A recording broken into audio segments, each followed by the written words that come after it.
Professor Bhattacharya? What? Really? Please ask Professor Sengupta to come to my residence right away. And if you can join too, it would be helpful. Yes, see you.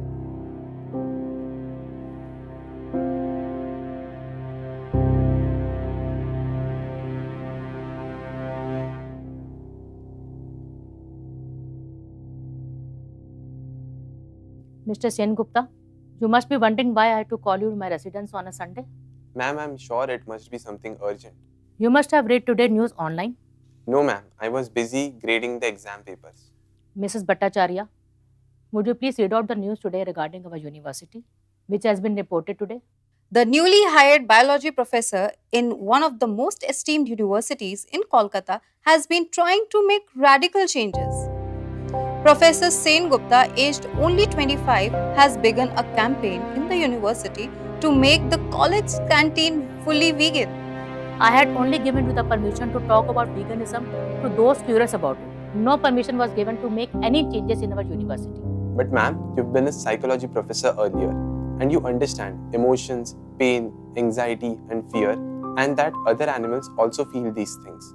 And as a biology professor, I cannot ignore that animals have central nervous system, brain and receptor cells and feel terrible pain. Then try telling to that parents those who have been emailing me. And what were you thinking? Showing the footage of slaughterhouses to our students? All of the students that I showed that footage to are last year students and are above 18. And ma'am, if it is so wrong to show these students the footages from dairy farms, egg hatcheries and slaughterhouses, then how is it right for them to pay for the products that come out of these places? But ma'am, it has been in our culture.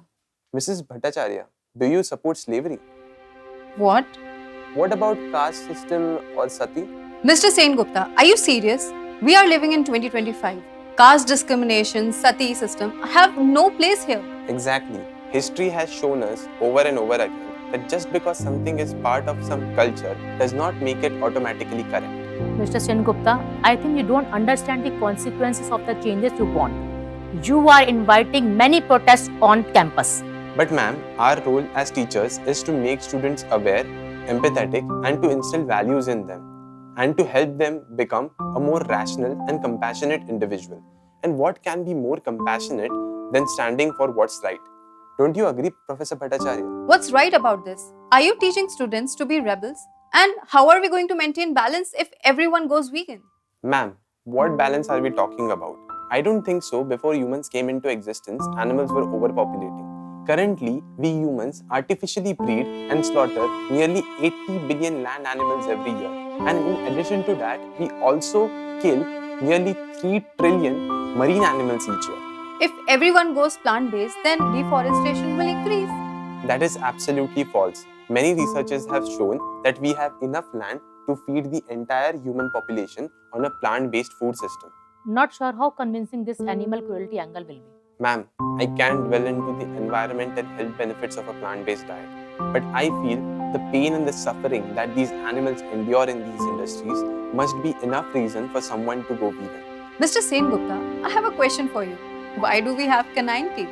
When it comes to ethics, we do not talk about what we can do, but what we should do. Yes, as humans, we have canine teeth, but as humans, we also have intellect to make more compassionate choices. But Mr. Sen Gupta, food is a matter of personal choice. Personal choice, huh? Let's see. Animals are sexually violated via artificial insemination. They are separated from their children right after birth, confined, and they are raised in miserable conditions only to be slaughtered long before the end of their natural lifespan. Do you think, ma'am, doing these things to animals should be a personal choice? Before we continue, can we have some tea? Ma'am, Mr. Sen Gupta also wants to stop milk tea. Why? But no animal is killed by drinking milk. Ma'am, should killing be the only rights violation we are opposed to when it comes to animals? Also, tell me one thing. When does a cow start giving milk? When they have a baby? Right. So, if we want milk from a cow, the cow needs to be pregnant, right? Yes, of course. How do you think that happens? Animals must be mating. No, ma'am. The animals are forced to mate. A cow is tied to a rack and a bull is brought who is made to mount on the cow. Tell me one thing. If this was done to a human female, what would it be called? This is indeed horrible. Nowadays, we don't do that. Due to advancements in technology, we have something called as artificial insemination now, in which the semen is collected from the bull via force or manipulation, and then a person inserts his hand into the cow's anus to locate her uterus, and in the other hand, he holds a syringe which is used to inject semen into her vagina. This process of sexual violation is carried out in all animal industries and is usually labeled breeding. Oh my god, this is indeed horrible. Yes, and this process is repeated every year to ensure continuous milk supply. Every new pregnancy means there will be a new calf. If the calf is female, she is profitable to be used for milk once her mother stops lactating. But if it is a male calf, he is of no use to the dairy industry. What do you think happens to him? Are they killed? Yes, baby male calves are killed for their soft skin and flesh. So drinking milk definitely supports the killing of animals. Moreover, every cow and buffalo, after they stop giving milk, they are either abandoned on the streets or sent to the slaughterhouses to be killed for their flesh and skin. India is the second largest beef exporter in the whole world and also one of the top exporters of leather. This is all because of the people who drink milk, as the same cows and buffaloes who are raised for milk are then later sold for beef and leather. This is horrible. Because of milk, animals are being put through such immense pain and slaughter. I don't want to eat any animal products after this. Yes, and cows and buffaloes only produce milk for their babies just like other animals and humans do. Only their children have the right on their mother's milk. Mr. Sen Gupta, what about the protein? If the students stop drinking milk? A plant-based diet gives all the required protein. Where do you think herbivorous animals get their protein from? From plants. Now you want us to eat grass? There is no need to eat grass.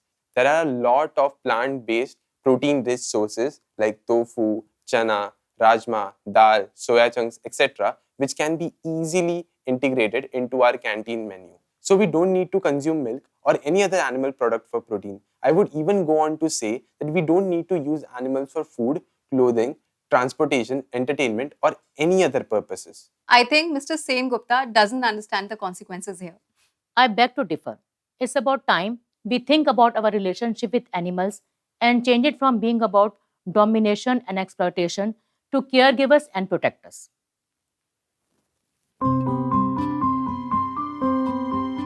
We must turn our canteens vegan.